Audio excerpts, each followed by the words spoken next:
Hey everybody, Adam Rake here, and in this edition of Fantasy 101, we are going to be talking about your fantasy football draft, the greatest time of the fantasy football calendar outside of when you're, of course, winning a championship.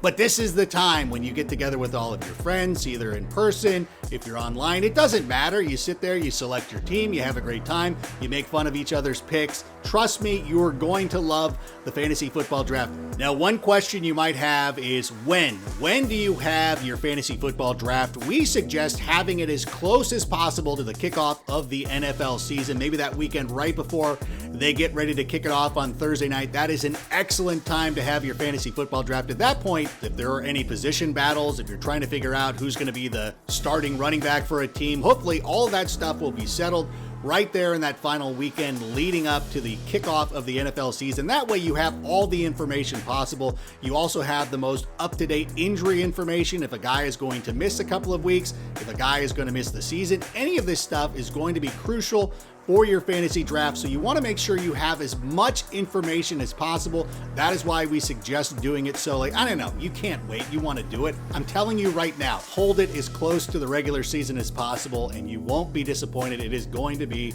so much fun anyways, whenever you do it, but you just need to wait. You got to be patient. With the first pick. What about the draft order?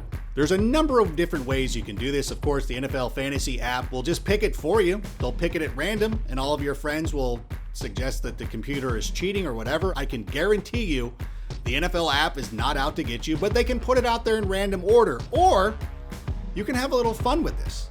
Fantasy football is a competition, so why not bring competition into your draft order? You can have a Madden tournament, you can do go-kart racing, you can play punt, pass, or kick, maybe go golfing, have a long drive contest closest to the pin, whatever. Just find a game and make that your draft order. Or, here's a crazy idea, you could do it like the NFL does it, where the team with the worst record the previous season gets the top pick. And I know it's going to be tough if it's one of your frenemies, and all of a sudden, he or she has the top pick in the draft, even though they weren't good last season. That's going to be disappointing, but that's the way the NFL does it. It is an easy option for you. It also avoids any squabbling, people getting upset, people thinking that the randomized order wasn't so random at all. You could do it that way as well. I still suggest find a competition because believe me, that'll be the most enjoyable. Now here's another question. How do you pick your players? Well, this is very similar to the NFL draft. You have a draft order, you have a slot, you're picking first, you're picking second, you're picking 12th, whatever the order is. But unlike the NFL draft, where the first team that is picking in the round picks first in every round, in fantasy football, to kind of make this a little bit more fair, is that you have what we call a snake draft. So let's say you're in a 12-team league and you have pick 12. Well, in the second round, you will have the first pick and then it'll go back down. And in the third round, you will go back to having the 12th pick.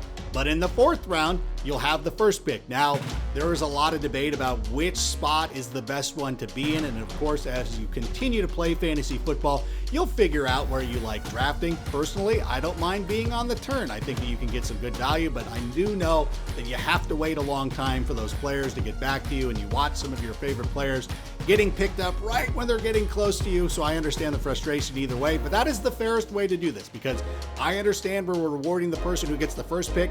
They can't get all the rewards, so that is why they do a snake draft in most fantasy leagues.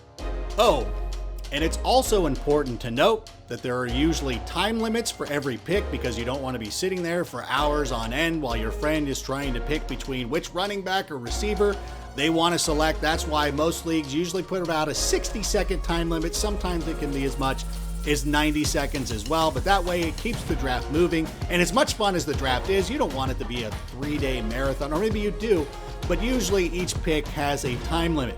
Now, who do you draft? There are a lot of different ways you can set up your rosters in fantasy football leagues, but the standard NFL fantasy app teams will have one quarterback, two running backs, two receivers, a tight end, a flex spot, a kicker, and a defense. And when you're drafting, you can pick any player from any of these positions. It doesn't matter. There's no set rule of what you need to do. Now, you will hear some debates whether it's wise to draft a quarterback first or a running back or a receiver. But the basic teams, quarterback, two receivers, two running backs, tight end, flex, either a running back or a receiver, kicker, and a defense. and you just also need to fill out some bench spots. Typically, most NFL fantasy leagues have 5 bench spots, and again, these can be of any of those positions. You could have 5 backup running backs, you could have 5 backup wide receivers. Those decisions will be left up to you, but you do need to fill out a starting lineup. That is how you get fantasy points. Also, and I don't want to sit here and overload you with information, but one thing you also might want to keep an eye on is that when you are drafting, you'll notice that each player will have a little number next to them. That is their bye week. So if you're drafting a backup quarterback, and let's say your backup quarterback has a bye in week 8, make sure the backup that you're selecting does not have a bye week the same week. Otherwise, you still will need to go out and get a quarterback. And that's how we do the draft. I know that me sitting here talking about it did not do justice for how great the fantasy football draft is, but trust me, you're going to love it. And thank you so much for watching this Fantasy 101 video. Make sure you watch the previous video. Now you can go in and watch this video. We would appreciate it. Make sure you have liked and subscribed to this NFL Fantasy channel. We appreciate you checking us out. And if you could, download the all-new NFL Fantasy app. Not only can you have your draft right there on the app, you're going to be able to watch NFL games this season right from your app. It's so amazing. All right, good luck, everybody. We'll see you later. Bye.